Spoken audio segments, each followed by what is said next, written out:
વાલા બધા સગા નથી હોતા અને બધા સગા પણ વાલા નથી હોતા. આજે આપણે અહીં માત્ર મનોરંજન માટે ભેગા થયા નથી, મનોમંથન માટે ભેગા થયા છીએ. મન મળ્યું છે તો મનન કરીએ, ચિત્ત મળ્યું છે તો ચિંતન કરીએ. આપણી ભાષા, સંસ્કૃતિ, સંસ્કાર અને અસ્મિતા વિશે થોડું વિચારીએ. મિત્રો, ભાષા માત્ર વાતચીતનું સાધન નથી.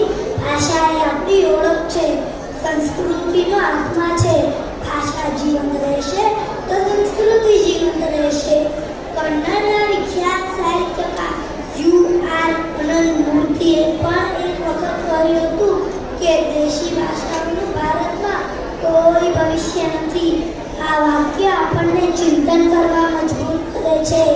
ભાષાવિદ માઇકલ ક્રોસ જણાવે છે કે એક સમય દુનિયામાં લગભગ 15,000 ભાષાઓ બોલાતી હતી અને હવે માત્ર 6,000 ભાષાઓ બચી છે.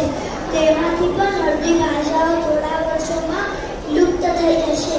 તેમના મત મુજબ ભાષા ત્યારે જીવંત રહેશે જ્યારે બાળકો તે ભાષા ભણે, રાજ્ય તેનો ટેકો કરે અને લાખો લોકો રોજિંદા જીવનમાં તે ભાષા બોલે.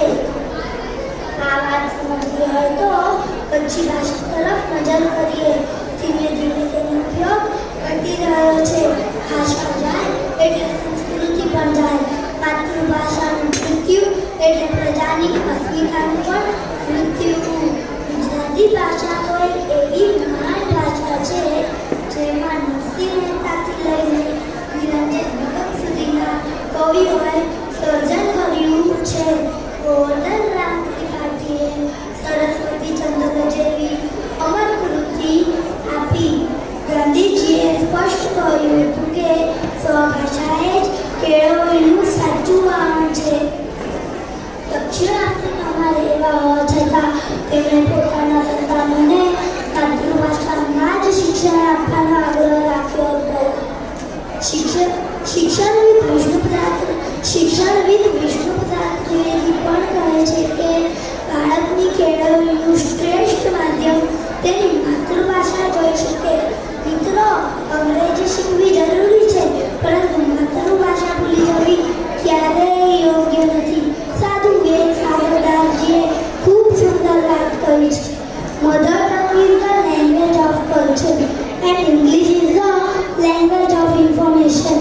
We need both culture and information. એટલે કે અંગ્રેજી માહિતીની ભાષા છે જ્યારે ગુજરાતી સંસ્કારની ભાષા છે. આપણને બંનેની જરૂર છે, પરંતુ માતૃભાષાનું સ્થાન સર્વોચ્ચ છે.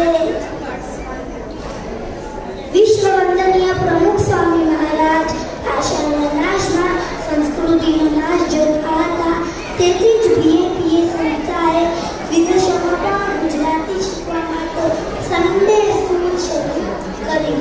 આજે હજારો બાળકો ત્યાં ગુજરાતી વાંચે છે, લખે છે અને બોલે છે. મિત્રો, ભાષાની શક્તિને એક અદ્ભુત ઉદાહરણ જુઓ. જ્યારે આપણે કીર્તન સાંભળીએ છીએ ત્યારે વાલા મજૂર કરતા કાનો મારે ઘેર આવો, ત્યારે હૃદય ભક્તિથી ભરાઈ જાય છે.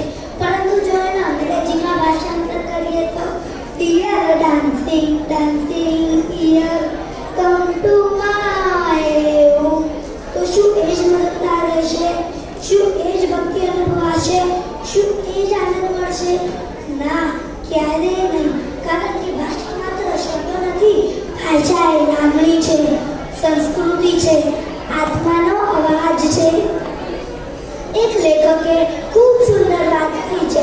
જ્યારે માતૃભાષા જાય છે ત્યારે એકલી નથી જતી, તેની સાથે સાથે સંસ્કૃતિ, સંસ્કાર, ઇતિહાસ અને મૂલ્ય પણ જતા રહે છે. મિત્રો, આજે દુઃખની વાત એ છે કે ઘણા લોકો ગર્વથી કહે છે કે મને ગુજરાતી બોલતા ફાવતું નથી, તેથી હું અંગ્રેજીમાં બોલીશ. આ ગર્વની નહીં પરંતુ શરમની વાત છે.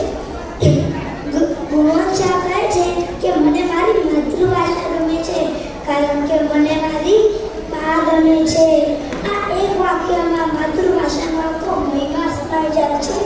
મિત્રો, આપણા સવારના ધાવણ પછી જો આપણને કોઈ સૌથી વધારે પોષે છે તો તે આપણી માતૃભાષા છે.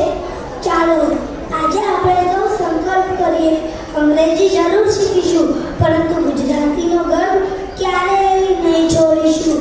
ઘરમાં ગુજરાતી બોલશું, ગુજરાતી વાંચશું, ગુજરાતી લખશું અને આવનારી પેઢીને પણ ગુજરાતી ભાષા અને સંસ્કૃતિનો